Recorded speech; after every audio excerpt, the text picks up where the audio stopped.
it's fully auditable and logged, so you can see who's doing what, and it gives you that audit trail. You can also enforce MFA when your user promotes themselves or gets approved for additional rights. So you can again ensure that it is who they say they are.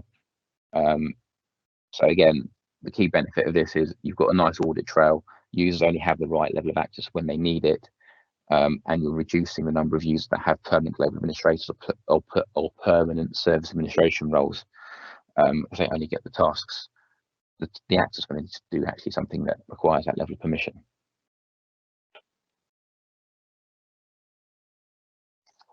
For Azure AD roles in PIM, only a user who is in the privileged role administrator or the global admin can manage assignments for other administrators.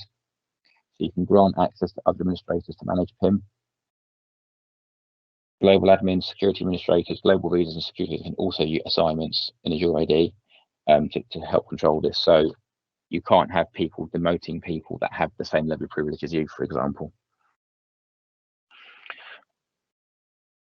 For the Azure resources, again, only subscription administrator or resource owner or a user access administrator can manage assignments for other administrators. Users who are privileged role administrators, security admins, or security readers do not by default have access to your assignments to Azure resources.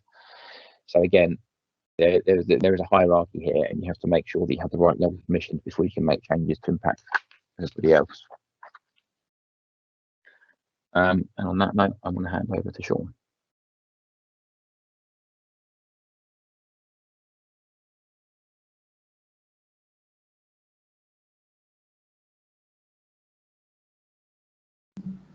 Thanks, Dimitri. Sorry, I was on mute there.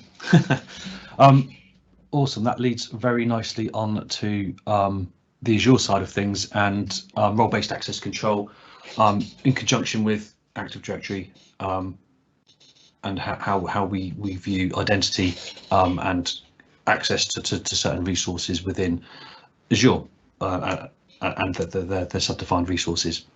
So there's three concepts within role-based access control. Just call it RBAC from now on because it's a long-winded term.